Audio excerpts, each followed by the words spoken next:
Hello, good afternoon, and welcome to a ISS Intelwatch joint webinar. We have an exceptional panel today of what will be an interesting discussion in a country that is slowly, or rather rapidly, moving towards war again. Now, South Sudan, the situation we find ourselves in South Sudan is a chronic and shocking situation and failure of leadership within the country itself, of international diplomacy, but also of accountability for the many war crimes that have been committed over these years. So in 14 years of independence, South Sudan has faced intermittent 12 years of war in one form or another. The two protagonists of these latest wars, President Salva Kiir and Vice President Riek Machar, have governed jointly in one way or another for the last 20 years. So it's a situation that is not new. It is expected. There's a lot of internal sabotage. There is a lot of power plays to stay in power and avoid any transition towards democracy and greater freedom and peace in the country. So we will hear today from our exceptional panel. They're very knowledgeable. They have a long history of analyzing, engaging, and researching in South Sudan, some as practitioners, others as analysts that have also worked in regional organizations and multilateral organizations. So I'll introduce first Dr. Remember Nyamingi, who is the author of the reports that we will be presenting today. He is one of our consultants at Intelwatch, but he is also the co-founder and CEO of the Integrate Africa Advisory Services. Remember is an international lawyer and a human rights and governance expert, and has worked for almost 20 years on governmental, non-governmental, and academic sectors, including as an advisor to the African Union and the Center for Human Rights, Faculty of Law, University of Pretoria. So he has a law degree from the University of Pretoria himself, and Dr. Nyamingi is himself a South Sudanese. I will then introduce Ambassador Tut Jikani, who is the founder and Chief Executive Officer of the South Sudan Democracy Initiative that was created this year. It was established to respond to the pressing needs to confront ongoing threats to democracy and human rights, both within South Sudan and among the South Sudanese diaspora. Tut is an active member of the World Liberty Congress and the Platform for African Democrats, which reflects his deep commitment to advancing democratic principles and human rights in the region. Finally, we will have our colleague, Moses Okello, who joined the ISS in June 2024 as a senior researcher for the Horn of Africa in the African Security Analysis Program. Before that, he held positions within the Ugandan Foreign Ministry, the Refugee Law Project at Makerere University. He also worked for the regional body IGAD and the United Nations. Like you see, we have a panel that is very diverse, a panel that has in one way or another lived in very personal terms the tragedy that is unfolding, but they have, with great courage, been able to distance themselves to report and investigate what has been happening. We will be discussing the National Security Service, which is the intelligence services of South Sudan. It is one of a constellation of several security, of a very vast security apparatus in what is a securitized state in South Sudan, where the security forces and different conflicting units that are fragmented, non-statutory, predatory in many ways, are used to keep in power several elites. Some have their own fiefdoms. Others are deployed for political and economic benefit. Others are uniquely ethnic outfits that are more militias than anything that can be centrally controlled and has parliamentary oversight and levels of accountability. But before we go to Dr. Remember Myamingi, who will take us through the report, I'd like to pass on the word to Ambassador Tut, who will give us a deeper dive into the context that we find ourselves in today. Then we will pass on to Remember. He will look at the situation of where the National Intelligence Services fit within this slide towards civil war. And finally, we will have Moses that will close with his experience of what was discussed in terms of security sector reform in the negotiations of the peace agreement that he was part of, and what has been left undone, and what we need to do moving forward so that we don't have a repeating and chronic cycle of failure. So please, Dr. Ambassador Tut, you have the floor. Thank you. All right. Thank you, Paula. And thank you, everyone, for joining us. And those of you that are friends of South Sudan are also fighting for the democracy all over the globe. First thing that I would like to acknowledge is the devastation and the tragedy of South Sudan that all of us has felt, not just us that are from South Sudan, but also European Union, United States, and other Western allies that have stood with South Sudan for decades. It's unfortunate after the death of John Garang, those that were left in power did not sit down and have a national agenda that would foster and would also pave way for South Sudan to become a more a nationalist and also a multi-ethnic country, and also being able to move over certain things that happened during the struggle. The leaders that were left in power, such as Salva Kiir, Dr. Riek Machar, Lamakol, Abelaliera Pagana Moon, all of these leaders had the opportunity to sit down and focus on national agenda. And unfortunately, this led to revenge in many cases, in terms of those that were not integrated at the time, were Polino Matip and also Georgia Thor, who ended up being murdered on the border in Uganda. And this was an indication that South Sudan will be leading into or adopting more of authoritarian practice that was used against them by the Sudan government. And that's one of the things that is also in the report, and Remember we'll be able to elaborate more on that. But I'd like to go deeper into the deep hatred among the leaders themselves. And this has caused so much retribution, and it became more of the genesis of December 15, 2013, because the leaders has no trust in each other. And particularly, Dr. Riek Machar was not trusted by many of his colleagues, those of Salva Kiir, Kwal Manyang, Daniel Awudakot. All of these men still have the narrative of 1991 massacre that they still blame Dr. Riek Machar for it. And this created a tremendous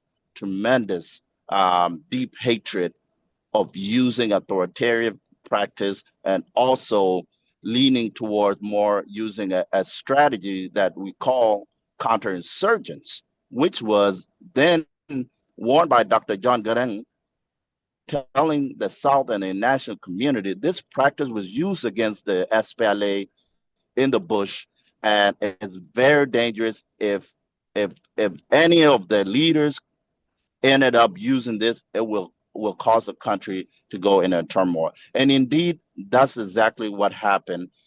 Because of all of this deep hatred, and none of them have forgiven each other, created a way for Selfa to create in his own island of his loyals and those that he trusted. And those still remain with them now. So after the genesis of December 2013, the country was divided. You have the SPLMIO, you have the IG, and then you still have forces in the bush that were still looking for their interests. And this created a way for counterinsurgents under the pretext of total domination. What I mean total domination is that the Selfa had to create a way for him to remain on top. That is what strengthened his national security forces. And his national security forces are only mandate to do exactly what he needed them to do. And the country now is left gravel with no national army. And this is what really pushed many of the counterinsurgent agenda, recruiting tribes and also militaries within South Sudan. South Sudan is highly militarized. If you go to many of the states in South Sudan, they have civil arms groups. For example, in the Upper Nile, we have the Agulek, we have the Bashuk, and we have the White Army. So these are also in mind of Selfa whenever he needs to look at any opposition or anyone that is threatening his authority, he can use these in case of the incident that's happening now in Nasser, in Upper Nile, Nasser, Wulang, and all that. So the counterinsurgent strategy is one thing that Salva Kiir has really managed very well to weaken the opposition in case of Dr. Riek Machar and others. Another counterpart of Salva is the Uganda. So he uses the UPDF as another counterinsurgents that will fight along the regular forces and also the rapid support forces. Those are also one of his allies. Now, when we look at this total domination framework of Selfa, it goes far even to the borders, as much as silencing voices of oppositions, civil activists, in case of abduction, like in Kenya, what happened to Dong Loak and also Igri and James Gadedak. Often these things are deadly, as we remember that Dong and Igri were eventually executed because it's a way to create an intimidation force using counterinsurgents. And that has weakened and deep hatred in South Sudan. And to go further into this, the crisis now that we're all witnessing is still in a foundation of demilitarizing opposition's leaders. And now that we have this incident in Nasser and Wulang, where the counterinsurgents are Abashuk and also Agulek, what and strike this or even may intensify the situation in Upper Nile is that the White Army see Abashuk and Agulek as civil and not a national army, because the peace agreement has been delayed. It has been extended so many times that the citizen lost trust of the army. So them hearing that there will be disarmed by those that they look at are now the national army, this intensified the hatred they already had. And it did not make it any better by UPDF being deployed and also bombing these areas. So now it's more of I will terrorize the citizens so that they may not arm themselves and fight against the national army. But the problem is still goes back to the leaders not creating a national agenda framework, because the peace agreement, it's still in first stage. And we hear the government always, saying that even certain the provisions in the agreement, previous agreements, even the 2005 CPA agreement has not been implemented. So there's no respect for a framework that is established by stakeholders. And this also leads to why is Salva is delaying the peace process. Well, the genesis of December 15, 2013, it was premeditated. African Union and other reports have already concluded that this was premeditated. There are individuals that have been sanctioned and still are being sanctioned because they really were the ones creating this vacuum. Salva does not want us to be able to be held accountable. So he must extend his power as much as he can through the peace agreement, at the same time weaken all the opposition and silence any voices that are exposing all of these things. And this is where we're at now. And this report that just came out will help elaborate more of an action. We need an action. What action need to be done in order to stop this? Because this is going to spill into a regional conflict. We already have a regional conflict with DRC, Rwanda, and Uganda on the other side.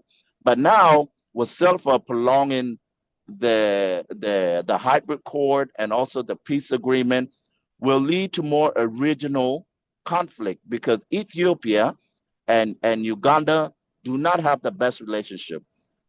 Sudan, with al-Burhan now in power, it's also going to cause issues because Uganda and the Sudan government under al-Burhan do not have a good relationship, and also Kenya is silent because Kenya haven't taken an action.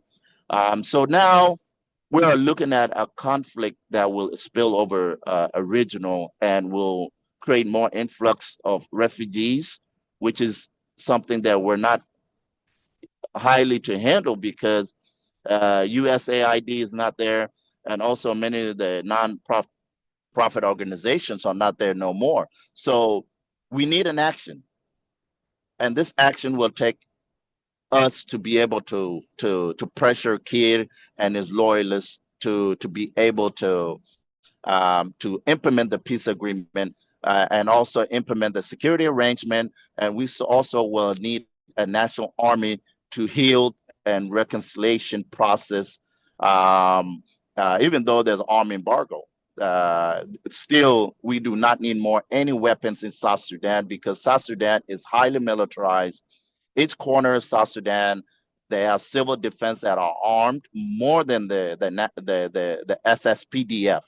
So I'll stop there, and I can conclude this with, we do need an action and pressure Kiir to implement the peace agreement. I'll go back to the peace agreement so that the reconciliation process can begin. Thank you, Paula. Thank you, Tut. No, it's important to reflect on how the situation is fragmenting even more so than in the past, with enmity coming from within Salva Kiir's camp. So he himself is facing his own internal fragmentation, but also resistance. So it is within the two pillars. It isn't just about his enmity with Riek Machar and the rest of the opposition, but within his own people. So purges are happening, and this could easily point to a loss of control which will make it a lot harder to find a common voice to sign a peace agreement. So it's the situation is really worrying, absolutely. Remember, you have the floor. Please tell us about the incredible research that you did and how you've exposed the inner workings of what has been a very opaque, unaccountable, and criminal organization in the form of an intelligence service.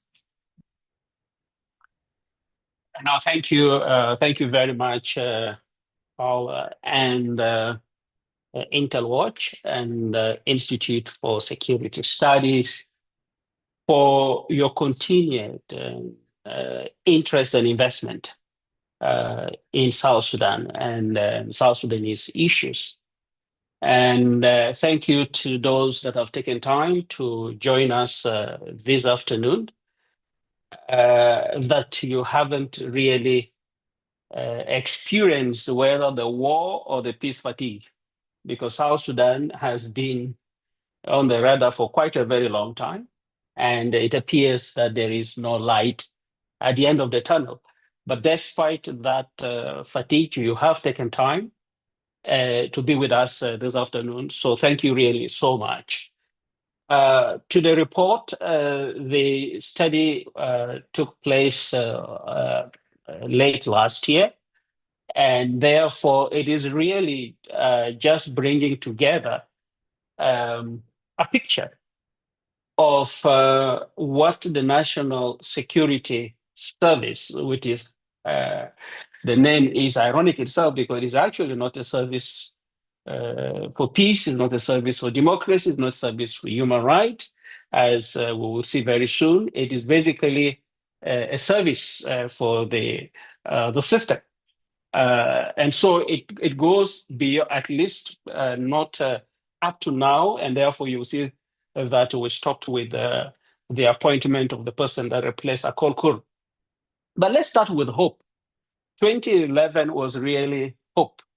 The international community, African citizens were very hopeful that finally we'll have a country that learn after the act and learning and mistakes of 54 other countries, and that we were going to do well. But this was a hope that was shared by all, including the international community, that invested significantly in South Sudan becoming an independent country. It is an international project. And that is why once things get worse, we always get back and call back on the international community, because this is an international project. The failure is not just a failure of South Sudanese, it is a failure of the international community in this experimentation. But unfortunately, not just too long after the celebration and the dream and hopefulness, the dream collapsed. South Sudan went back into a period of war, as described by my brother, and a period of repression, a repression that, of course, that mirror significantly exactly what South Sudanese fought against in Sudan. The same issues, it was exactly what it replicated. So we then had a leadership and a political party that failed to transit from a force that was set to liberate, a force that was set to fight, to a force for peace, for nation building, and for development. And that failure at a conceptual level, failure at a governance level, left South Sudan, like what somebody has said, it was not a country with an army, but it was an army that has a country. And therefore, it became significantly militarized, with the governing party became like a military command. And within that militarization of politics and politicization of security, the National Intelligence Service is situated initially mandated as a tool that was to protect national security, especially the internal security bureau, and provided with a constitutional mandate and with an oversight, quickly transformed into what on record is said to be about 40 to 45,000 strong force. But off paper, this will be the formal structure because the National Security Service has formal, and it is actually a network of formal and informal, clandestine and criminal bandits that have operated across the country, operate detention centers, hate squads, economic companies that are set precisely for the purpose of financing these instruments of terror without any oversight, with an opaque reporting structure. What we then, of course, suddenly saw was that you had a national security service that quickly not only operated beyond its legal mandate, not only acquired additional power, but actually became in itself a state within a state. And we'll say a few things about that. It killed with impunity. It set up a very sophisticated surveillance system supported by softwares made and provided by the State of Israel and other countries, and networked into social media and telephonic systems. And therefore, it literally became a tool initially designed only for the survival of Salva Kiir as a person, and by, of course, extension, his interests politically and the military. So the National Security Service was actually a personal militia of the presidency, set up to protect the presidency and force loyalty to the president, no matter what it takes. So therefore, it was not just an intelligence service, it was actually a central actor in sustaining the authoritarian and the militarized system of government that we have in South Sudan. And actually, as I've argued in that report, it needed not to think far. It just went back to Sudan and copy and paste and perfected the same tools and approach and instrument that the National Intelligence Service of the Sudan that used and deployed against the same people who are in government today in South Sudan. They copied it, perfected it, both in terms of ideology and in terms of practical approach, in terms of, of course, first, because that was the easiest, they were used to it. Some of them got trained in it, and therefore they were able to deploy this with such atrocious intent that the country was literally a nation that was subdued to silencing, whether by actors, by political groups, by other military people. There was absolutely no way.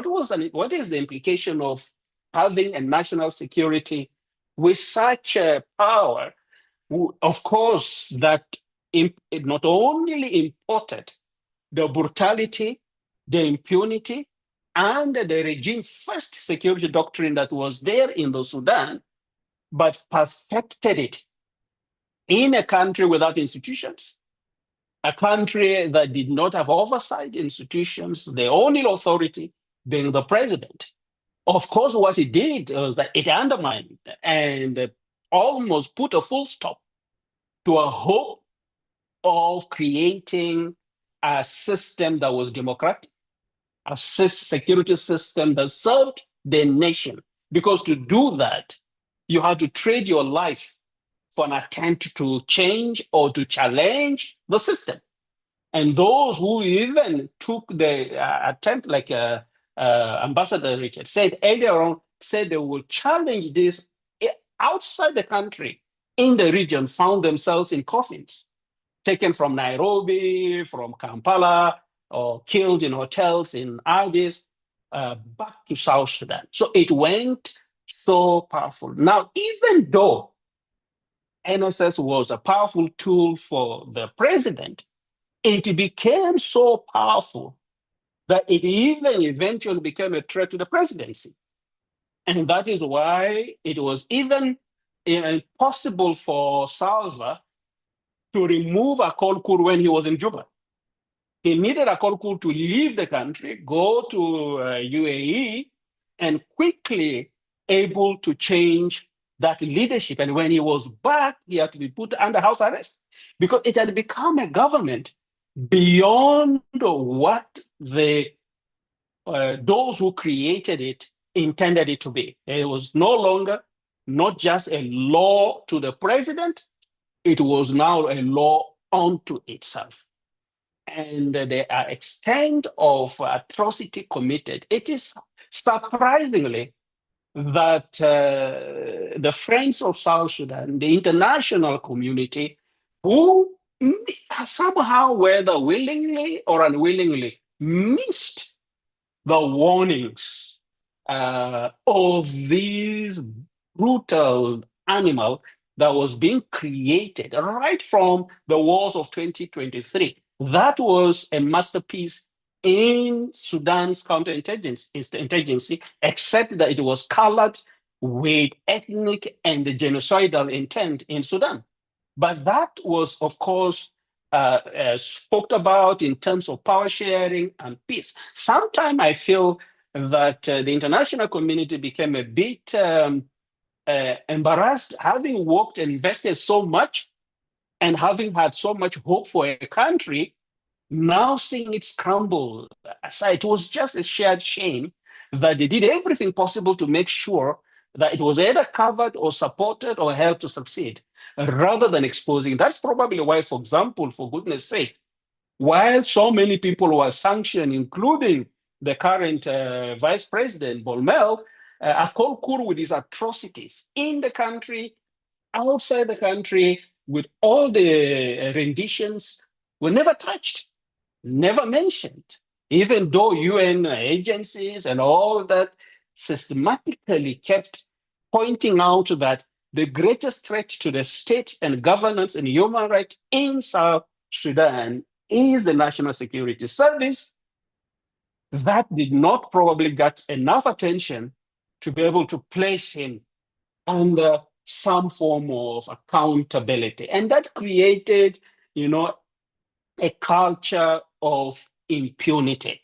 Impunity that was not just above what was happening nationally, he was also untouchable in the region, and therefore he could himself work with all other intelligence services from other countries to be able to either provide them with counterintelligence, and therefore they could close their eyes to what was happening in the country. So without addressing the National Security Service, without constraining the National Security Service, any other effort at civil society space, at the democratic strengthening, at institutional building, were efforts in vain.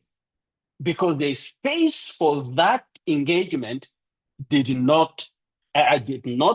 was not there, it is still not there, and therefore it was an investment appreciated, but unfortunately unable to achieve the kind of result that it was intended to achieve. And so that is the National Security Service as we see it. And not only was the powers not only a law unto itself, the National Security Act was amended, and the additional powers granted to an entity that was already engaged in arbitrary arrest, detention, torture, judicial killing. It was just empowered further with, of course, expectedly, least opposition in the country, but surprisingly, least opposition in the region and international from the kind of opposition that would have, brought bear the kind of pressure that was required. And so you had not only the power, you now had an entity that had legal authority to do the things that by their very nature were unlawful, by their very nature were illegal. And they became, of course, and entrenched themselves not only as a shadow government and as a tool that oiled and sustained the network of patronage that operated in the country. They broke down into all kinds of different informal and formal, operated close to 125 front companies. Companies registered in South Sudan, company registered in the region, company registered in UAE and in other countries that are used to be able to oil sustain this particular patronage system that had its own root and run through the national security service. It is our hope that we will be able to understand that the National Security Service is not just a threat to South Sudan. It is a threat to the region, of course, as my brother said earlier on, but of course, as we have seen through its action through cross-border renditions, assassination, exporting of repressions to countries in the region. And so it is really not just a threat to democracy, a threat to civic space, a threat to constitutionalism, a threat to peace in South Sudan. In fact, if there's any reason why the peace agreement was not implemented, if there was any reason why the parties to the peace agreement did not have the power to do what they wanted to do, and therefore couldn't escape the country anywhere, it was because of the National Security Service. And so the idea, what we're putting forward, and as I bring this conversation to an end, is to say that until we can find a consensus on constraining these national monster, a monster that has now had some international complicity because, of course, of economic interests that are shared nationally, a patronage interest that goes across in the region, and a patronage interest we see extending beyond the region. Until we can constrain this particular monster, efforts to open up civic space, efforts to be able to reform the system is going to be an effort in vain. And therefore, the recommendations from this report is that first and foremost, the 2014 National Security Act, and of course, as amended, and the infrastructure around it needs to be dismantled and reformed. If anything is going to happen in South Sudan, there needs to be some level of an independent oversight. Because as it is right, when it got to that point, not even the president, not even the National Security Council provided an oversight to it. And if those who have killed and who have rendered people, who have arrested and detained and tortured people are not subject to international accountability, of course, what is going to happen is that it's going to strengthen those who come after them to do even worse, because impunity does not have an accountability. There's a need to invest in an accountability mechanism in this country. And we think that, of course, it is important that as the international community support the governance, that this aid is conditioned on a government that is willing to be able to reform and take steps that makes the country at least going forward. And I close then by saying that the South Sudan National Security Service actually just is not a security agent. It is a system that's been built on fear, a system that is militarized, a system that finances the pattern network, exclusion, and impunity. Until this system is dismantled, and so of course the promise of independence, peace, and justice will remain just a hunting dream for South Sudanese, for the region, and for the international community. This is not merely a South Sudanese problem. It is a regional threat, as we have said. It's a global test of our collective commitment to building human rights anywhere, especially in today's geopolitical world, and of course, peace building, especially in South Sudan. Thank you very much, Paula, for the opportunity. Thanks. Thank you, Remember. We're already getting wonderful questions on the chat. Please do keep them coming, and then we'll, after we hear from Moses, we'll go straight into Q&A. One of the points that Remember made, which was incredibly important, was the fact that you don't, when the international community came with a roadmap for, state transformation or even state building in South Sudan post 2005, one of the areas of security sector reform that was completely overlooked was the intelligence services. And this is the case for many post-conflict transformation processes. You look at the army, you look at the police, and in many cases, the intelligence services become the default draconian force that bypasses every other effort to democratize, to liberalize, to impute accountability and transparency and oversight. So this is an area that needs to be focused on quite significantly. I'll pass to our colleague and friend Moses. Please, you have the floor. Thank you. Thanks very much, Paula, and thanks, Remember, and Ambassador Toot, as well as everybody else who's taken the time out of their schedule to listen to us this Wednesday afternoon.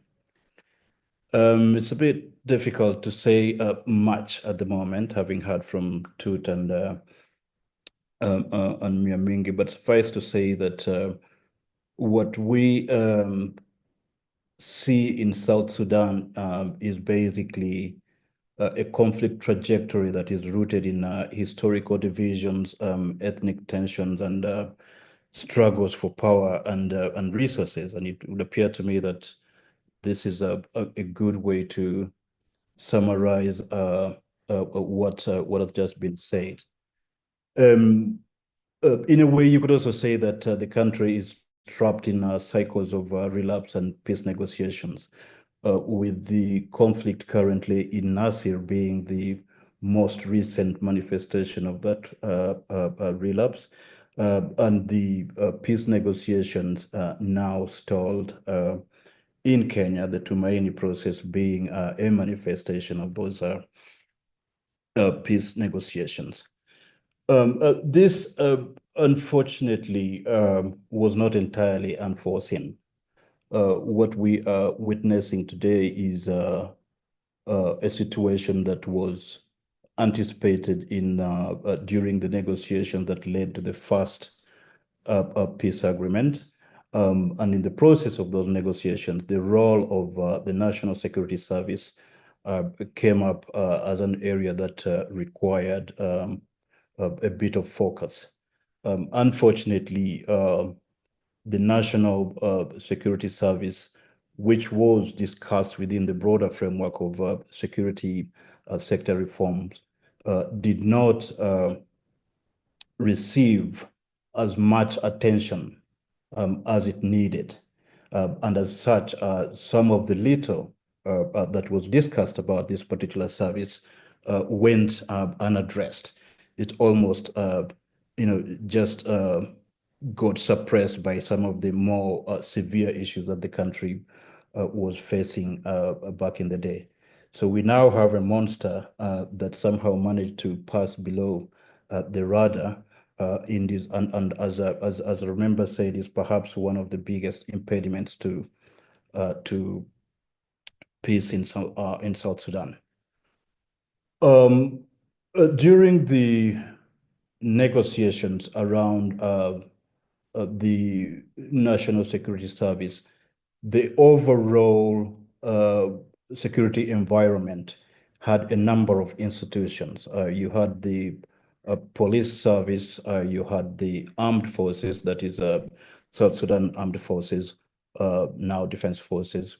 You had the fire brigade, the fire department, you had the wildlife authority, and of course the National Security Service itself.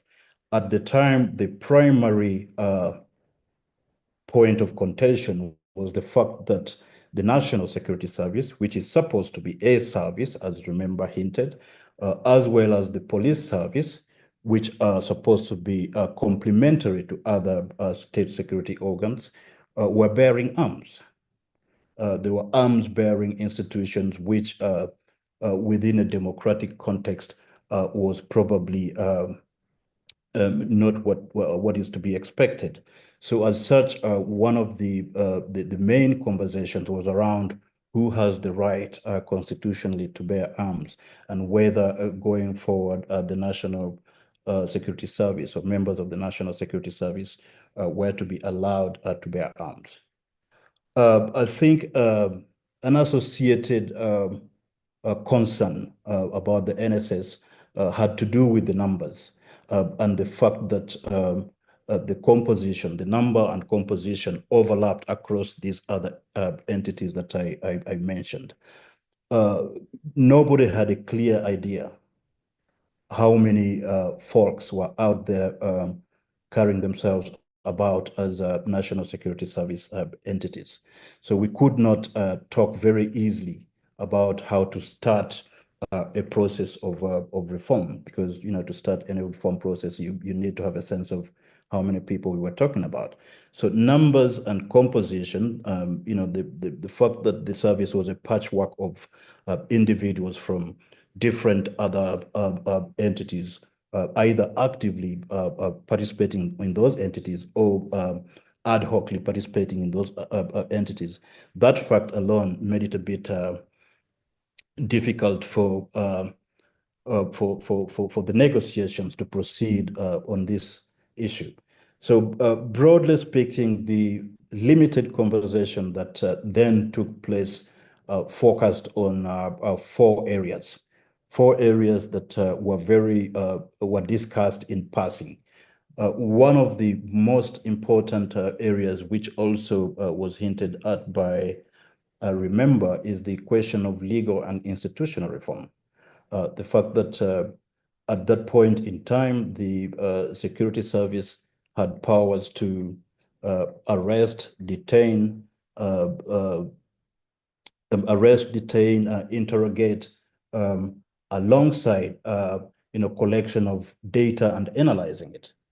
So legally, it was thought that going forward, perhaps the post-transition South Sudan government needed to think about how to compartmentalize these responsibilities, separate intelligence gathering and analysis from detention and surveillance, and hand those over to other institutions. It's a bit unfortunate that the process of the transitional period, which was supposed to undertake the constitutional reforms that were required to put in place a structure for a new security service, took too long. In fact, only got completed recently, and therefore the service continued to operate the way it did with these broad powers. But be that as it means, as it is, the legal and institutional reforms were one of the areas that were supposed to be addressed. A second area that Remember was also referring to is the question of accountability. Because up to 2013, when this institution first came into focus, there were things that had been done that were not expected in any country, let alone one that was just being born.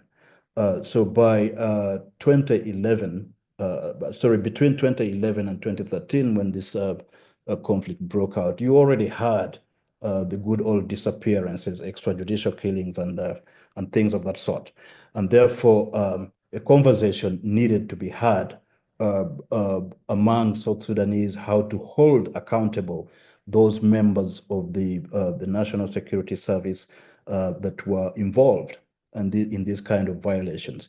Here, a discussion was had very briefly and in passing about the possibility of drawing on experiences from South Africa and Rwanda, but the general interest was to link accountability of the security sector infrastructure writ large, as well as the national security services with transitional justice.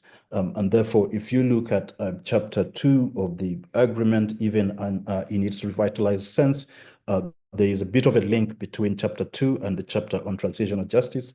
The entire arrangement being focused on, instituting some degree of accountability in the national security service. Thirdly, there was a conversation about whether to start with security sector reforms or to start with security sector stabilization. The perception at the time was that the security sector was in such a chaos that perhaps the first thing that needed to be done was to stabilize the sector. And it was within that context that you would start the process of reforming the National Security Service, perhaps with some bit of training of personnel in human rights and that sort of thing. Only after stabilizing the sector would you then go for the broader security sector reform. All of this was being thought about within the context of pre-transition and transition.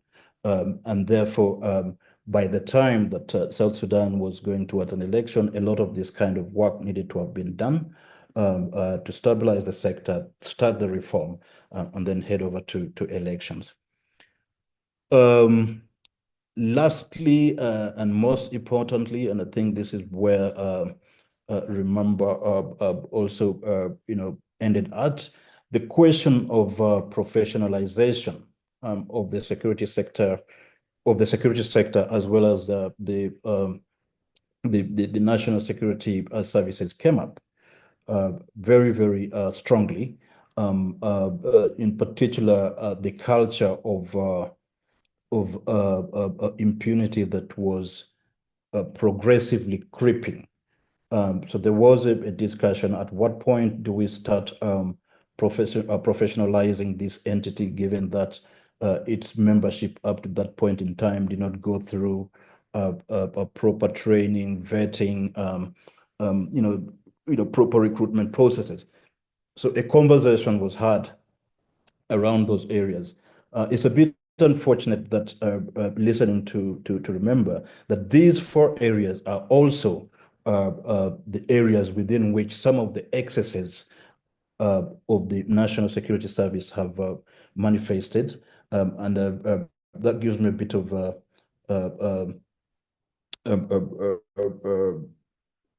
comfort in knowing that the finger was put on some of the most important things that needed to have been done. Unfortunately, none of that was done, and now we find ourselves where we are, which is cycles of relapse and continuous peace negotiations, as well as extension of elections. Paula, I would like to leave it there and maybe take on some questions whenever they do come, if they do. Thank you very much. Thank you, Moses. So we have a few questions. We have the first question for Dr. Miamingi. I'm concerned about the impact of the excesses of the intelligence sector on civilians. What can be done to protect the people of South Sudan using African regional human rights mechanisms? And what prospect is there that such mechanisms would be effective? That's the first question. I think we'll let Remember take that question, and then we can go into a group of other questions that are related to Uganda. Yeah, no, thank you very much, Moses, for that very insightful, and thank you, Paula, and thank you for the question. The question is in two parts. One, what is it that can be done? I think that there is a need to bring to bear the kind of pressure that address exactly those four areas that Moses had alluded to. And in fact, as condition for engaging with the government and for supporting the government in any way. This government is sustained by the goodwill of the international community. And that leverage has not been utilized to ensure that institutions like the National Security Intelligence is reformed precisely around those areas and is made to provide services to the citizen. Second, I think, is that there is a need to invest in supporting civil society platforms in South Sudan. They are working under extraordinary circumstances and sometimes with extraordinary limited needs. Because, of course, and justifiable so, the support really is humanitarian, because this is a country that is in an ICU.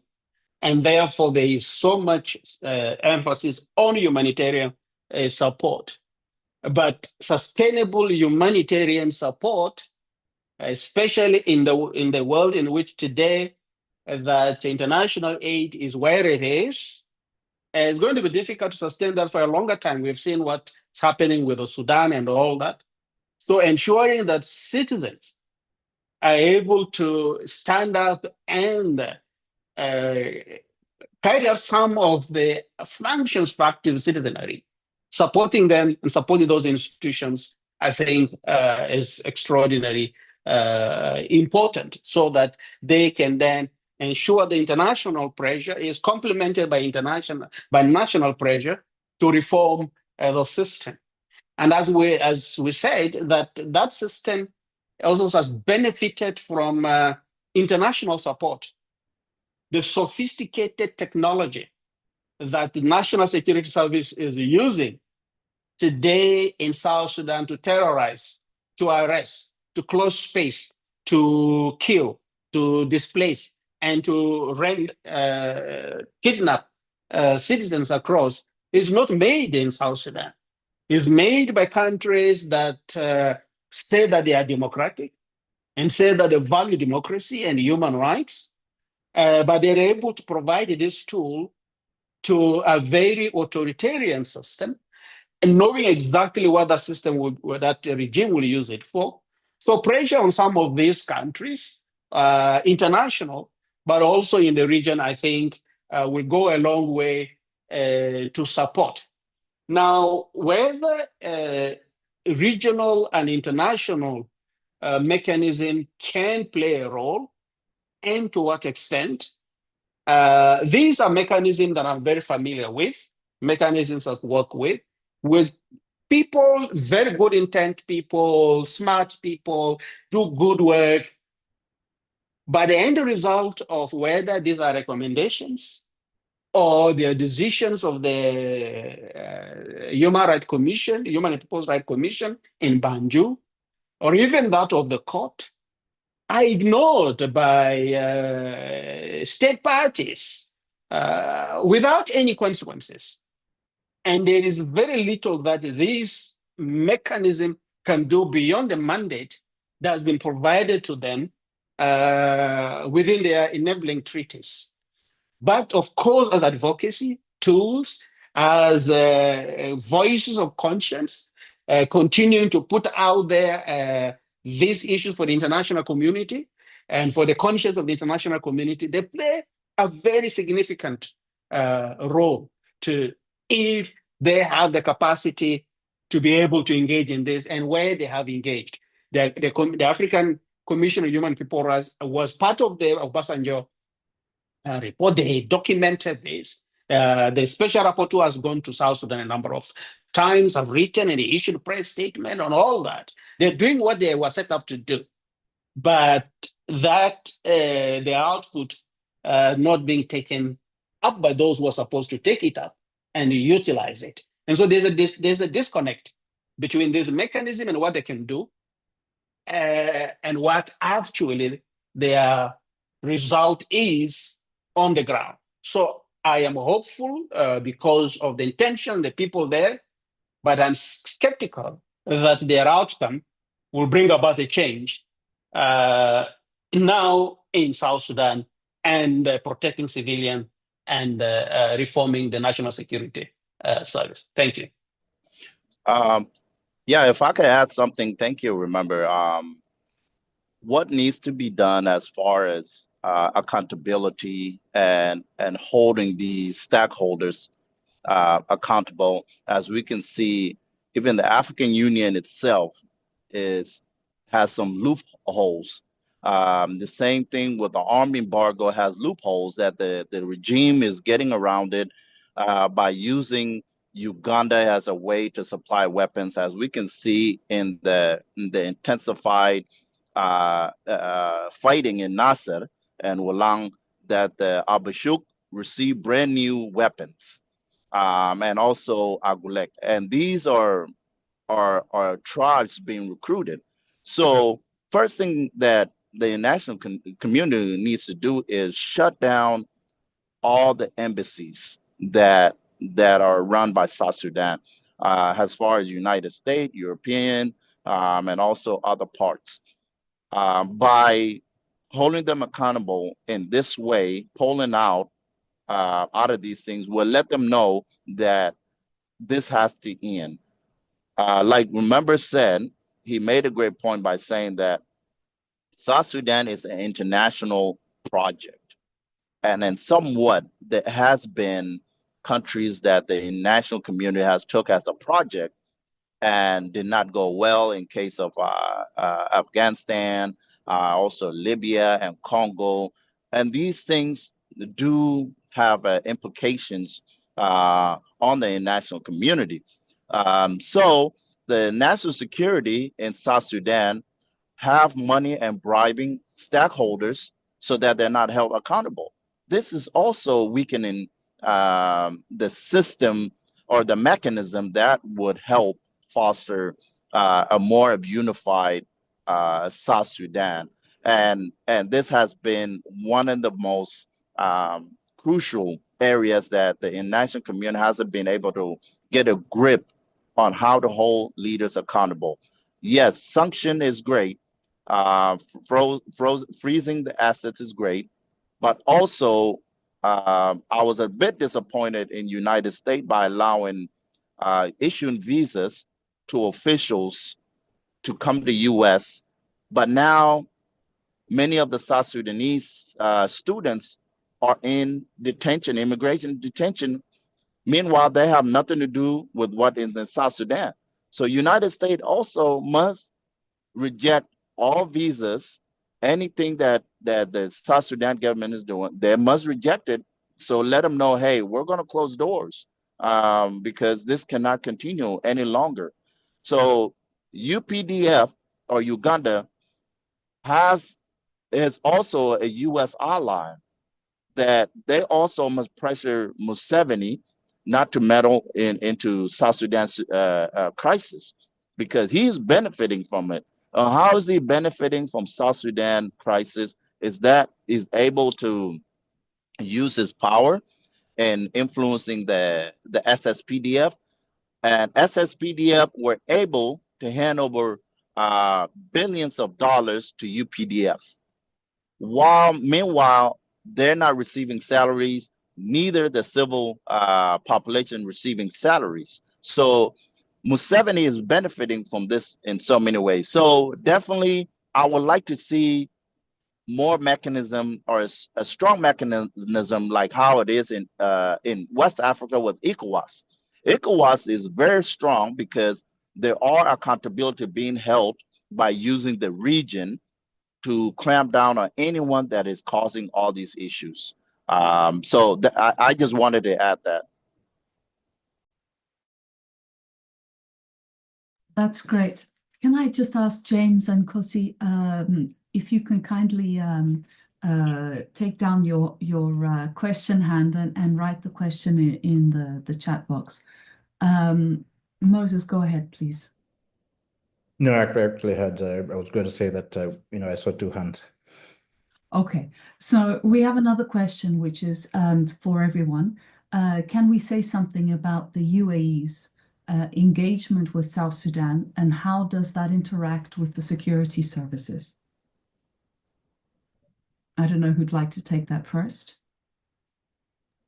No, I can start, and then, of course, I think for South Sudanese, what UAE is doing now is what Iran used to do in the 90s and the early 2000s, and which is what we think is a regional project, project that probably has three dimensions. One is, of course, economic dimension. And we have seen that in Sudan play out. We've seen that play out in Ethiopia. We have seen that play out in Kenya. We have seen that play out in Uganda. We have seen that play out in South Sudan. But accompanying this economic interest is also a security project. Again, we have seen the way that the UAE working together with the parties in Sudan, with the parties in South Sudan, and some of the movement of arms that we have and money associated. You have arms flowing into these countries. You have natural resources flowing out of these countries. And that economic interest is actually is tied and backed up by a military project, a security project. Unfortunately, not a security project that is intended to strengthen security institutions. I think that chaos, military chaos, security chaos, actually provides significant opportunities from where I'm seated and from what we have experienced as South Sudanese for a long period of time for the UAE. And so it is a concern to the fact that we see the current one of the vice president, who is an international fugitive under international sanction, has a significant close business relationship with the UAE. And of course, the same thing flows with Uganda and Kenya, and we can go on.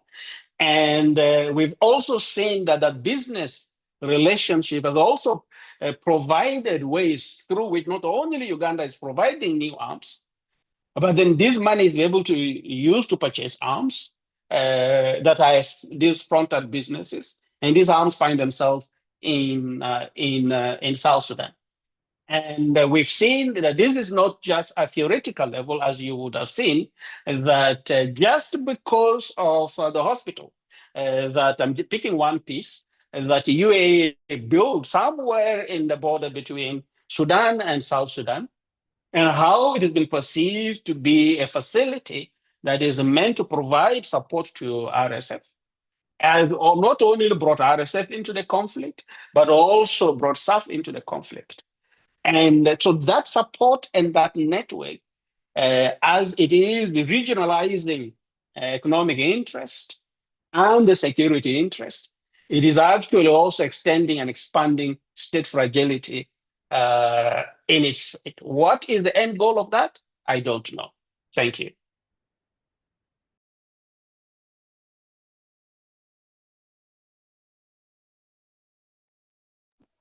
Please go ahead, Tut and Moses. Yes. What I can add with UAE's, UAE has been more interest in conflicts rather than finding solution. Majority of the South Sudan leaders have banks, businesses in UAE. And as you can see, UAE is also involved in the crisis in Sudan. So what makes it very difficult to hold them accountable is that they are allies to many of the Western countries that are also involved in this. And as Remember said, that the international community has a hand to this also, because this is an international project.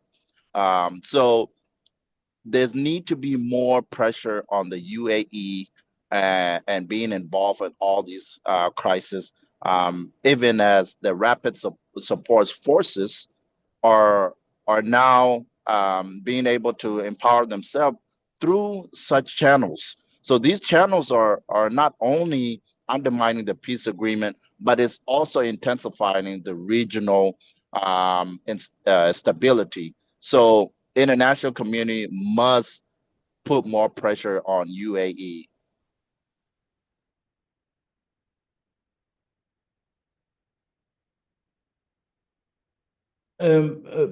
Paula, I think I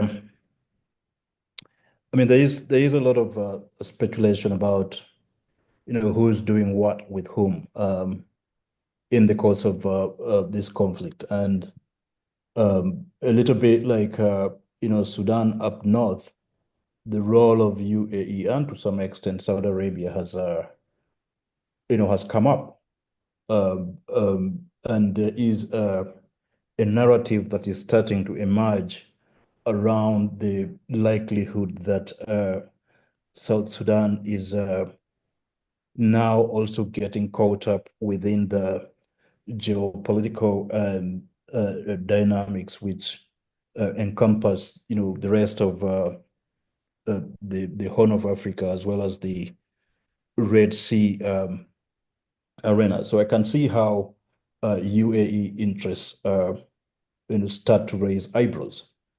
But we also know that these interests are diverse, and UAE interests, not just in South Sudan, but in the region as a whole, has ranged from everything from education to health to critical logistical infrastructure to agriculture. So I think, and of course, there is the much speculated dimension, which is the arms, who's selling arms to who, and we know that there's some questionable arms in South Sudan, specifically drones. Their presence has started to become a little bit more prevalent, and there are people questioning how they end up there, where they end up there, especially given that the country is itself under an arms embargo. So I see how this becomes interesting, but I would like to say that at this point in time, to the extent that we know, much of what we know is speculative, and therefore it would be useful perhaps as another project to try and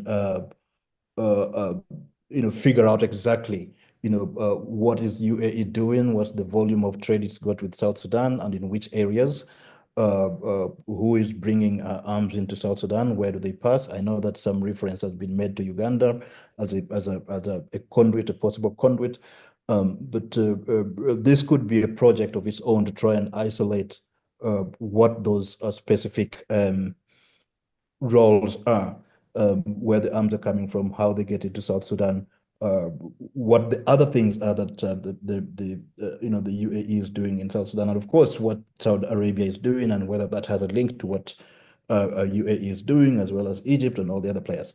So I think this is a slightly different conversation, important as it is, but it's one that we need to look into.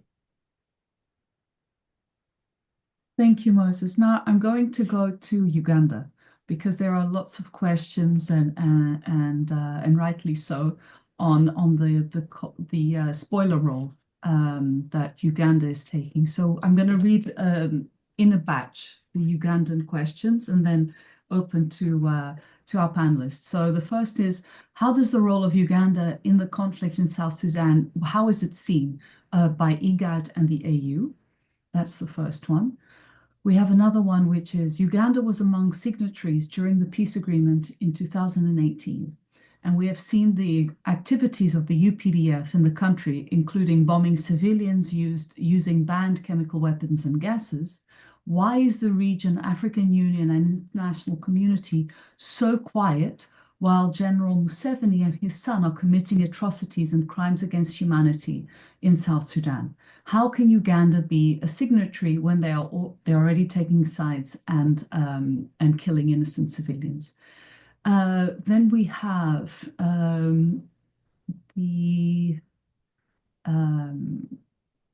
what is your current analysis on the role of the SSPDF and foreign military actors? So the UPDF, the RSF from Sudan, in the escalation of violence. We have a few others, but I think that the gist is there on Uganda. Please, can we take that one?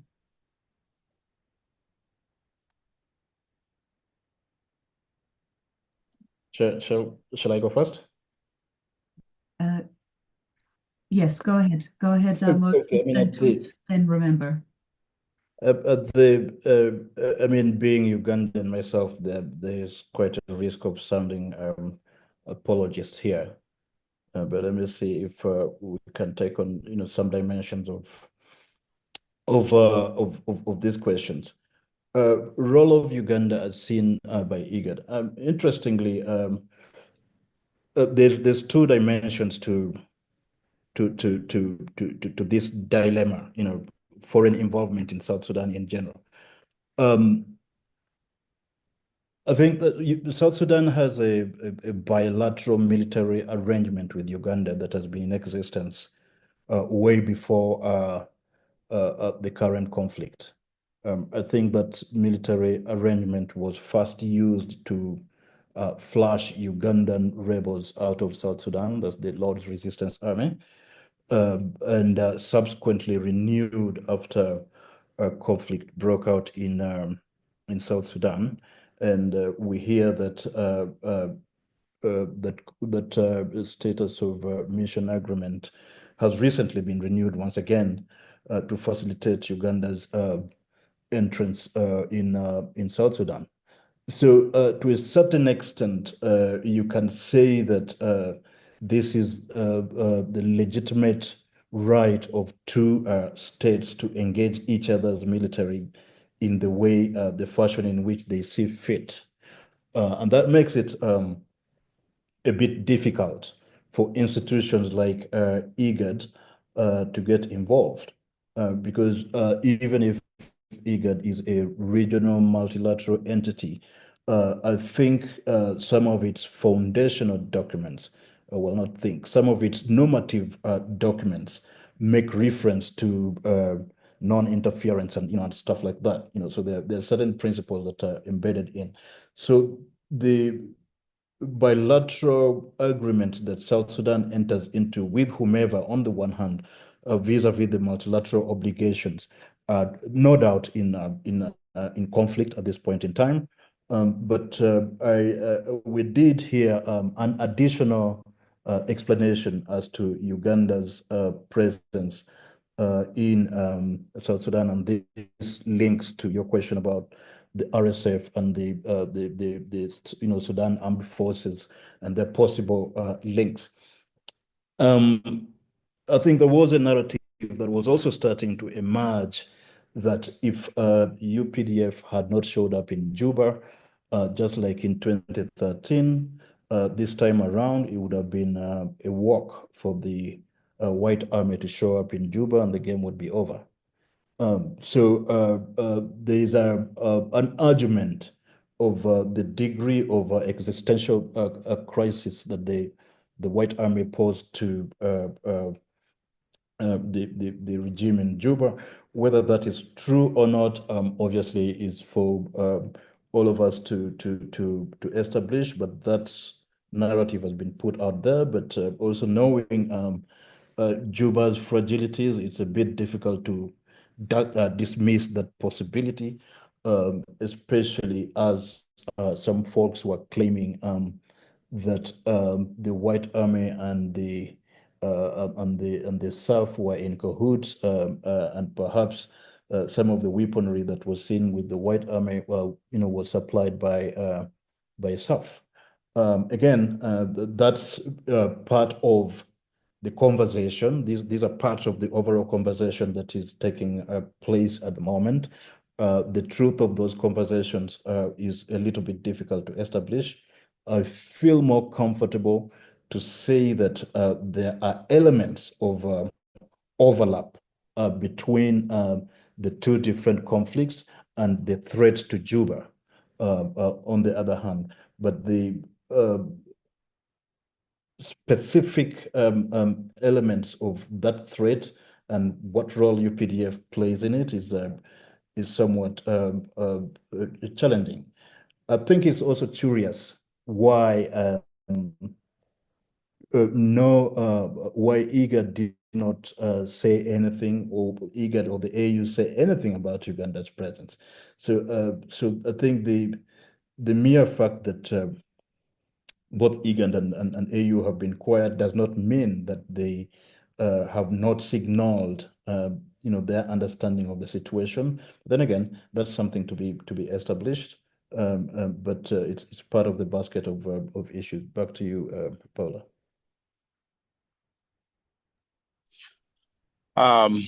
Yes, I would point out that what Moses had described, there were certain things that that the UPDF had with the previous government, which means it was an agreement with them with Sudan before the South Sudan signed the CPA. There are some evidence, even cases where Dr. Riek Machar went and spoke with Joseph Kony to tell him, you guys are fighting on our land and you must leave our land, because this was a situation from the previous government. And I like to point out that Museveni is the problem in East Africa, because Museveni, he's also a U.S. ally and other Western source. So that put IGAD into a vulnerable position where they do not have the ability to say or to point out the crisis, or even the UPDF involvement in other countries, because UPDF is also involved in DRC. That's in the conversation. Rwanda, Tanzania, and also even fighting with the Al-Shabaab. So he got see Uganda or UPDF has a Western allies. Museveni has now deepened himself into South Sudan government, to the point where the UPDF, now that they are deployed in South Sudan, had tension with the SSPDF, because they're telling SSPDF, you guys are unprofessional and ineffective. This also has created animosity among the citizens towards UPDF, because now it's more of Museveni being the main perpetrator on ruling South Sudan. The recent arrest of Dr. Machar was indeed a decision made with Museveni, because when Honorable Raila Odinga sent by Ruto to go to South Sudan and to speak with both leaders, he was refused to see Dr. Machar and was told he must go to Uganda, meet with Museveni. And then the AU also sent another envoy to go in South Sudan, and still there's no talks. And Museveni himself made a visit to South Sudan. So Uganda role in South Sudan has already taken shape and took side already. And the only person that could be able to say something is the West, because IGAD is vulnerable, and the AU the AU is also vulnerable. And this is why I said that the ECOWAS in the West Africa have a better mechanism in terms when dealing with dictators like Museveni, because now Museveni and his son has go as far as tweeting every day. If you go to Mozi Twitter account, he's going to deep into the crisis in Nasser, even bragging about killing children, bombing children. And that's not only in South Sudan. He does the same thing in Uganda, and speak of all this ill intention towards Bobby Wine and the National Unity Platform and Dr. Bizanji and all these leaders in Uganda. So Museveni is behaving as the ruler of East Africa. If he's not stopped, he's going to push further more regional conflict than anything else. So IGAD at this moment is not a strong mechanism. Neither is African Union. We're going to keep pointing back to the international community to take an action, because right now there has no been action in place. Even if you go to East African court, South Sudan also has been taken to court several times for failing to pay their fees, because all the money has been put towards buying more weapons and crushing opposition and other forces. And in the same sense, IGAD still hasn't done as much. So I like to point out that the international community are at fault at this moment handling, and they have failed to handle Museveni at this moment. Thank you, Tut. Just before you come in, I wanted to also add this one important question on Uganda, which is, what does the Ugandan regime under Museveni gain with instability in South Sudan? So what's the interest there? Also to say that Intelwatch will be coming out with a report on Uganda and their and U.S. intervention in terms of equipping it with counterterrorism training, etc., and how this is used for national security purposes to undermine the opposition. Similar in many ways in what we're discussing here in South Sudan. But please remember, if you can also take that other question about what does Uganda gain with instability in South Sudan? Thank you. Yeah, no, thank you very much. I think I will start with the legal point that my brother Moses made. And I start with that because he was involved with IGAD, and of course, with the process that led to the revitalized agreement on the resolution of the conflict in South Sudan. Two provisions of those agreements, Article 7 and subparagraphs, Article 8, of course, 2 and 3 subparagraphs. Now, what is the implication of these two articles? Let me start with 8. The article says that any law or constitutional provision that existed before this agreement that is inconsistent with the provision of this agreement, that other law's provision is of no legal effect. So that is the supremacy of the agreement. Now, when you combine that with Article 7, I think 7.42, I don't have the agreement before me now, and I think 7.7 and 7.8, for 7 and 8, it provides that it is the revitalized transitional government of national unity with the prior consent of the president, specifically the vice president, and of course, all these other vice presidents that can undertake significant security decisions, whether declarations of emergencies, of war, and all that.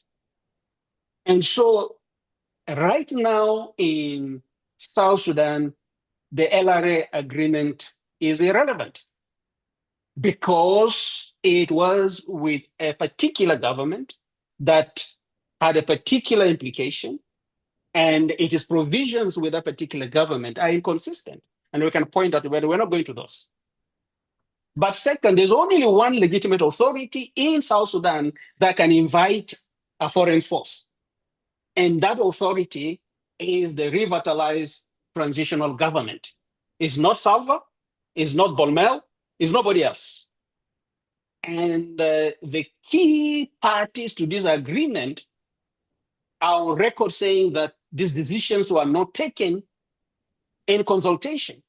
And Uganda is on record to say it went there to protect one party in the agreement and not the government and not the country.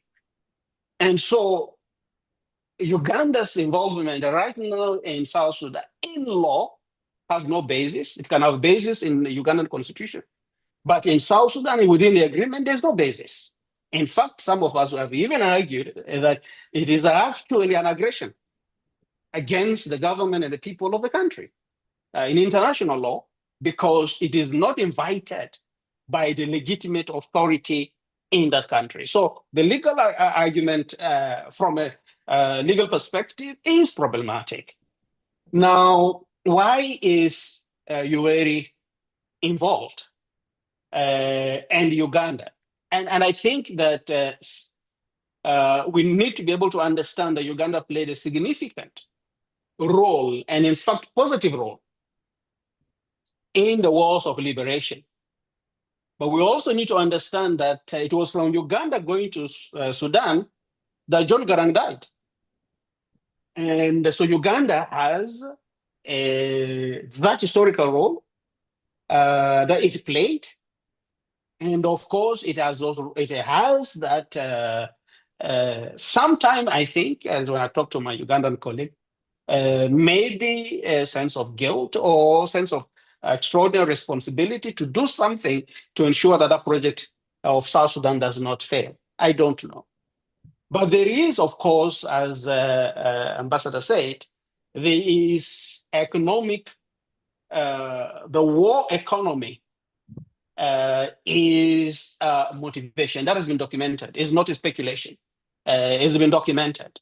And we also know that some of the exclusive contracts to supply, when they used to supply the SPLA or the SSPDF, were taken by Ugandan companies that had relationship to the first family, and that there are documentation to those. And so there is an interest, economic interest, for structures in Uganda at different levels, including the military, to benefit. And it appears to me, and now speculative, the UPDF economic strategy thrives in chaos. It thrives in situations that is of the kind of nature that we have in South Sudan, where the leadership is vulnerable, is dependent, and therefore rent can be extracted from them, sometimes unreasonably, because it's a matter of survival. And that destabilization has also, as well as benefited South Sudanese refugees, it also benefited the financial refugees that have also flowed to countries like Uganda and Kenya. And so there is an economic, political economic, and war economy for the country, for some leaders in UPDF, and of course for the first family. And a few years ago, I think the Crisis Action did some work on that. We have seen Central Report that has documented a number of these things. So there is an economic interest. But I also think that for some reasons, Yoweri has a personal hatred for Riek. And he has not hidden it in meetings where he has met with South Sudanese leaders and all that. There is that personal hatred. And if there is any way to eliminate Dr. Riek Machar in the equation, it will be easier for even Yoweri to ask Salva to go and arrest. And so even we saw the conversation, part of us, some of us were involved when Riek was running away from Juba in 2013, and were coordinating with people, and the Yoweri called in, and the kind of conversation that went in between. So this again is not speculation. Hatred is, of course, deep, and it involves to say that white army that have just been pushed away from Nasser and Olang by another militia is a basis for that kind of forced work from Nasser to Juba. When a war has not been declared, when national emergency has not been declared, the UPDF would be used as civilian and militia as a basis and see that as a threat to the country. I think that they are not having respect for us as a country, because that would be too much. I think, and then I'm speculating a bit here based on information that I'm getting where I'm seated. The UPDF is in South Sudan not just because it is in South Sudan, but I also think the logistic is flowing through South Sudan to RSF. And some of those logistics might have come through Kampala, and therefore needed some bridge with the context to it that will allow it to flow. And there are a few colleagues who are looking at the movement of those logistics and see where they're reaching in Sudan and who's picking them up. We will hopefully have a documentation to back that speculation up. So there is that context of bridge playing. There is, of course, the economic dimension to this. There is a personal vendetta to this. There is that elder in the region role that UAE occupies. I was talking to a country that I will not name just yesterday about an initiative we want to do in South Sudan. That country asked me if I had spoken to Muse M7, and if M7 has blessed it. So there is that particular difference to UAE's role in South Sudan. They may have some problem in Niger because of Ethiopia, but in the AU, I do not see any challenge significantly to that particular role, whether he's playing the elder role as a respected elder or as a destructive elder is a matter of opinion. But it is difficult to achieve peace today in South Sudan, sustainable peace, without having UAE's consent or UAE outside the context. Thank you. Oh, that's great. Thank you. Remember, so now the role of the UN. We also have another batch of questions. What are the shortcomings, the principal shortcomings and persistent challenges within the UN peacekeeping agenda, especially concerning the DDR, so the disarmament agenda and of the armed actors, and how these might these limitations be addressed to foster a more sustainable and inclusive peace in the region? Linked to that is a question on what factors do we believe have contributed to the breakdown of security in South Sudan despite the 2018 peace agreement. Another question that would also fall within the general international community is why is it that Salva Kiir, that has erected a regime of war, and has been surviving on the spoils of war and violence among its citizens, why is it that he has not been sanctioned directly? And what can we say about the sanctioned leaders, given that he is the head of all the other leaders? Most of the dubious security companies are under President Kiir.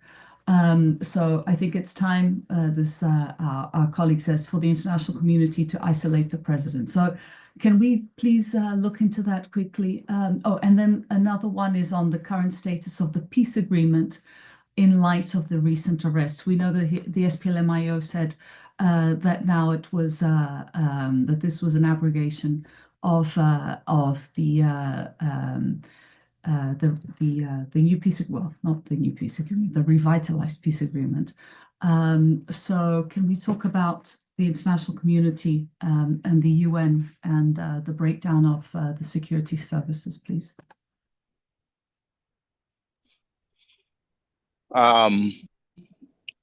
the disarmament, it's a bit it's difficult because the peace agreement has not panned out to be what the citizens were looking for in meeting their demand. As far as the role of the UN in South Sudan, there's a recent report that the peace troops that are there in South Sudan from UN have withdrawn. So creating a space for Salva and his government to disarm citizens, it's very difficult. And in the past, General Rain was the first person that was sent into Bargazal region, specifically in Tunj region, to disarm some of the members from Tunj East or North. But that backfired, where citizens took arm and they fought against him and lost over 145 deaths. So if United Nations were able to take over the security process, a weakened Salva Kiir regime, which is not going to allow, and I know that has been in a conversation in the past during the agreement. So at this moment, we're dealing with a highly militarized situation in South Sudan, where the head of state is unable to let go and seek ways for reconciliation and to be able to bring tensions down.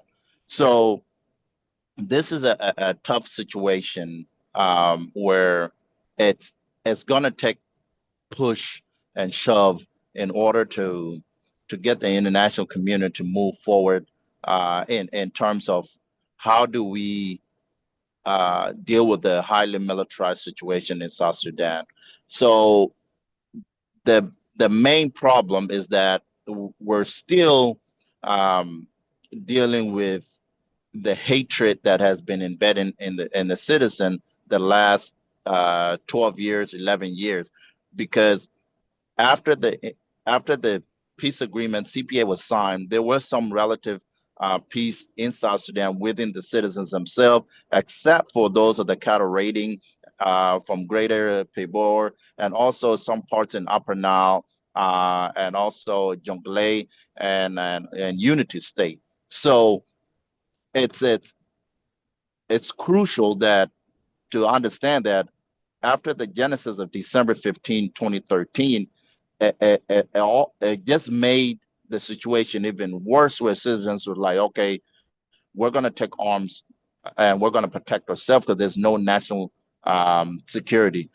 What would help in this situation is, has remember I mentioned earlier, the revitalized peace agreement signatories are the ones supposed to make the decision as far even inviting foreign troops. So in this case, the United Nations peace corps would be also will fall into that category in some sense. So it's important if the peace agreement, now we're looking at the peace agreement in a jeopardy, but if it was to be put back together, bring the pieces and have the leaders sit down and be pressure into implementing the peace agreement and look for a better solution, how to disarm citizens, and definitely using other tribes to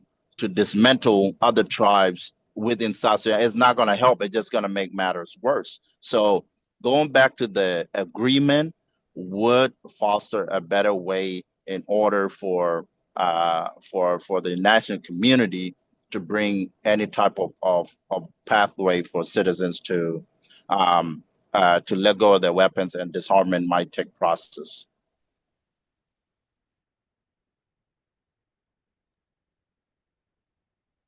Yeah, no, thank you. I think that the UN is, since its deployment until today, I'd say two things. First, it is between a rock and a hard place. But second, it is still searching for a role for itself in South Sudan. Of course, the UN has played significant role in terms of protection of civilians.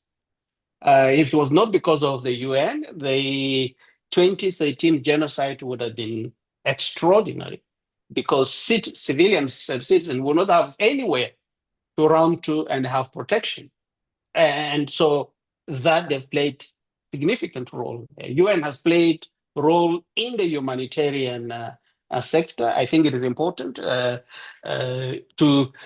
paint the fact that this is a country without basic infrastructure, not just institutions. And the country has relied on UN's capacity and capability to function in a number of places.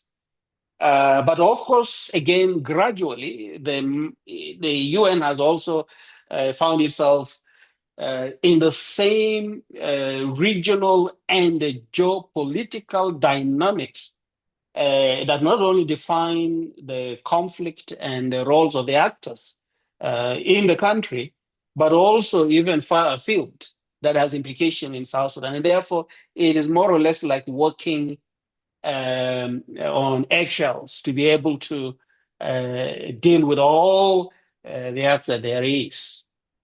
But is that an excuse, given the expansive mandate that the United Nations mission, in fact, I think one of the most expansive mandate for UN peacekeeping around, given the extent of resources that is invested, billions of dollars, in that particular country?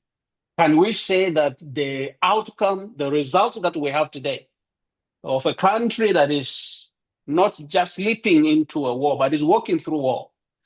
Of course, you can blame the UN for that entirely. But would that be the result of that kind of mandate and that kind of investment? I think the leadership of the UN mission in South Sudan and, of course, in New York will probably have a bit of reflection to say.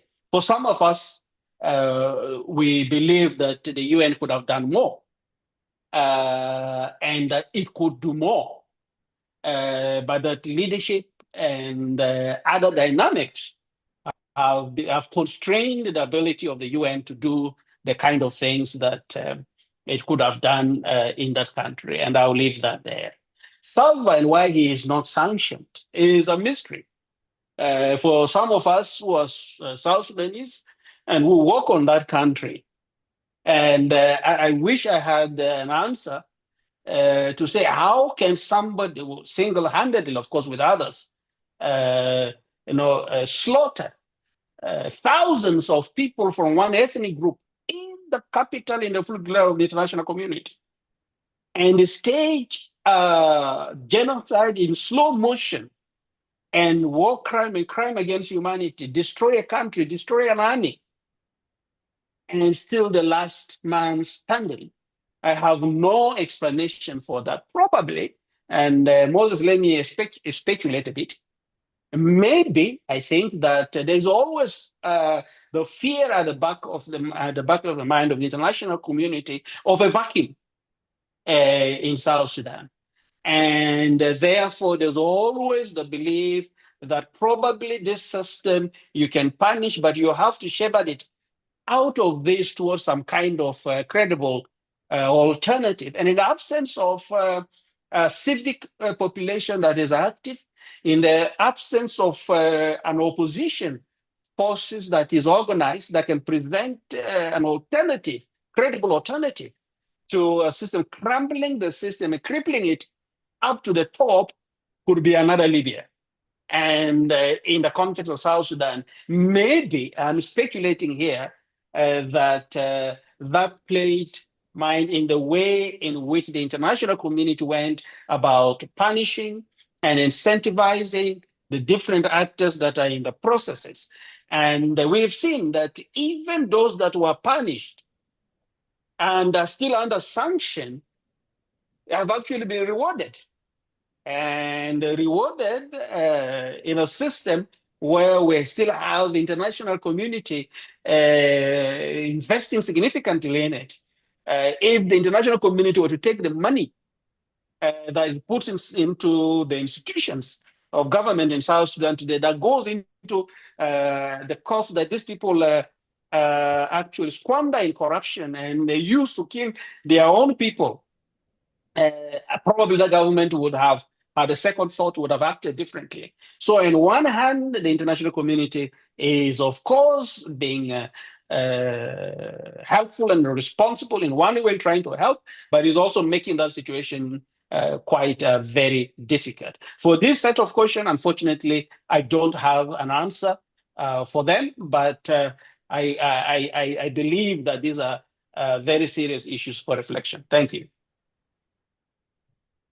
Sorry, Moses, before you come in, I'd also like you to respond to that and then your closing remarks, because we have to wrap it up. Also there's a last question, which is how Bol Mel, who is supposed to be, well, is considered the successor of Salva Kiir, came out and said that that when peaceful means have failed to achieve peace, we have to use forceful means. So he's saying, make war to make peace. And so we are headed for a war if that is the case, and I believe we're already there. But can you wrap up also on what you believe will be the most emergent or the most urgent things to do right now that the international community could be doing, given that it's the geopolitical rivalries are taking over, and we have a level of indifference within the Western world that is extending to South Sudan, unfortunately. Thank you. Thanks, Paula. It's a bit difficult to wrap up without touching on a couple of things that have been raised previously. The first one being that my reference to prior agreements associated with the LRA was only a historical reference. I was only saying that the relationship between the government of Uganda and Sudan and South Sudan by extension started a little bit earlier, and there have been successive agreements signed, military agreements signed over the course of time, which have facilitated that kind of Uganda's presence in South Sudan.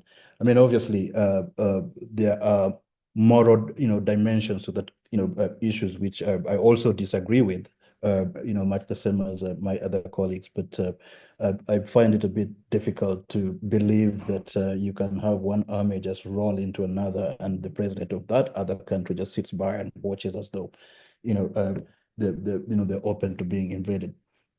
That having been said, I think it's also important to take into account the fact that South Sudan had a constitution as well as an agreement that was supposed to be incorporated into the constitution, and ended up doing so. It was partly incorporated into the constitution, and the leadership of South Sudan at the moment chooses now between the agreement and the 2011 constitution to do whatever it does. So if I were going to take on some of the legal issues that remember Yamingi made reference to, I would need to know exclusively where, what which parts of the agreement were incorporated into the constitution and which parts were not, and whether the president was acting under the constitution or under the agreement, because the old constitution has not been a new constitution has not been written, and therefore you have effectively two constitutional guiding documents, one of which is called an agreement. So there's that dilemma to take into account.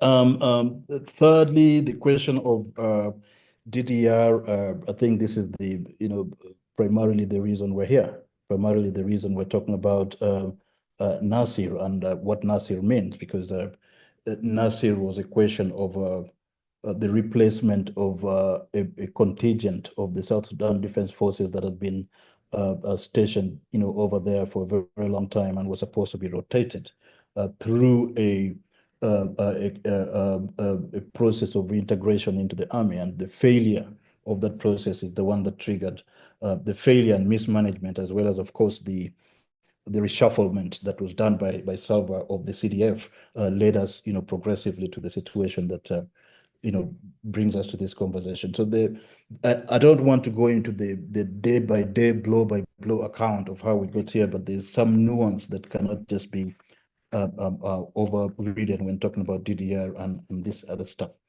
Which brings me to the last point of whether we have whether the 2018 agreement is still standing.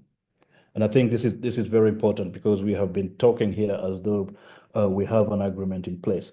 When I look at the evidence from South Sudan, when I look at the fact that the agreement institutions are incapable of undertaking the tasks associated with them, I am left with no option but to lean towards the fact that you probably have a defunct situation which started way before the most recent purge of IO leaders in South Sudan, and is now progressively heading towards failure.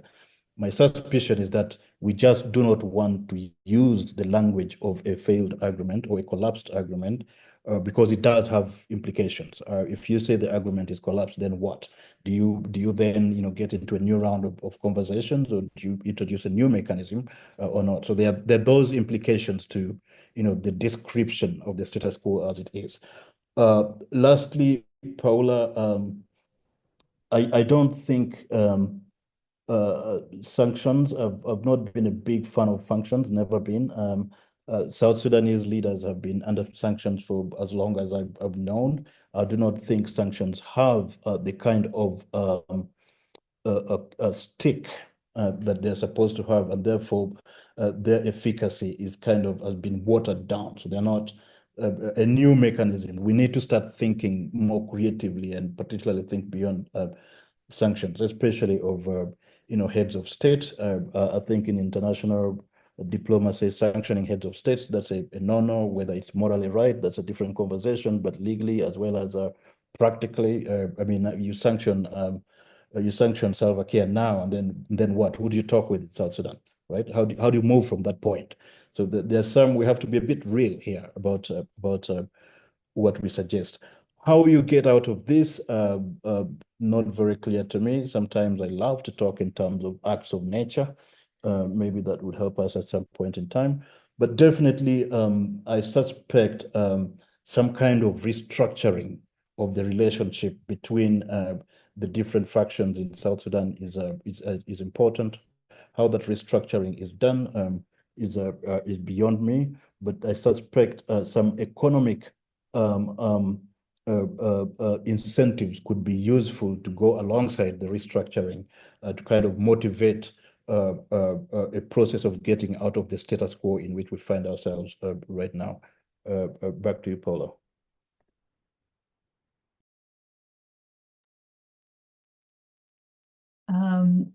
Tut, I don't know if you want to last remarks, and then we'll give remember the last word, please. But let's keep it very short, because we are running out of time.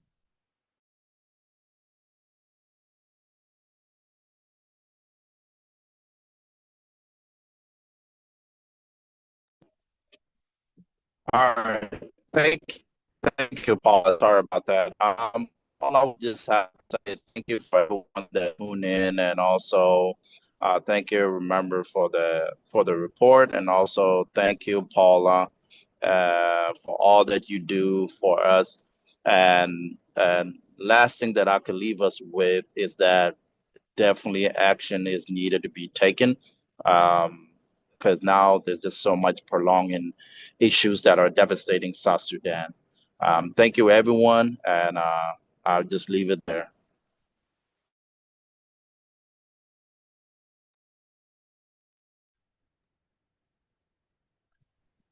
Yeah, no, thank you very much. It's just one point to say that we have seen definitely a type of escalation that has happened within South Sudan since Bolmel was sworn in as a vice president. And that escalation is mainly of a military nature and appears to be targeted towards dismantling the agreement, if it exists, taking from what Moses said, and dismantling whatever opposition structure existed. And what from the report, what we see is that eventually, for that strategy to succeed, they are going to weaponize the national security service beyond what we have known so far, to be able to cleanse that strategy from Juba, and of course extend it to the region if possible, and ensure that there is only one authoritarian system, unchallenged nationally, unencumbered regionally, ignored internationally. And the victim of this are going to be South Sudanese. And so if a sanction, of course, may not work, it has its own utilities. We can discuss that another time. But if the agreement is not working, and if the country is going to go to a war as it is working, it is going to be a war of all against all. And it will be difficult for the country and for the region and for the international community to know who to talk to. And so we are sitting with a nation playing on a gunpowder, its leaders taking cigarettes, and it's simply a drop. And South Sudan, as we know it today, will not exist for a very long time. Thank you. Thank you. Thank you to all our panelists for their really insightful comments. Thank you for the questions that our audience put to us. And thank you for listening. This was really important. I fully agree that there's, in some of the comments, that sanctions have to be applied, and we have to have a lot more forceful and impactful interventions on the leadership of President Salva Kiir that has committed war crimes and crimes against humanity, well documented over a decade. So thank you to all, and we will be talking again on Uganda, I hope, when our report comes out. Thank you to the ISS and to Moses, who was they were very gracious in co-hosting this webinar. Remember, and Tut, your comments, your insights were very valued too. Thank you, and have a good evening. Goodbye.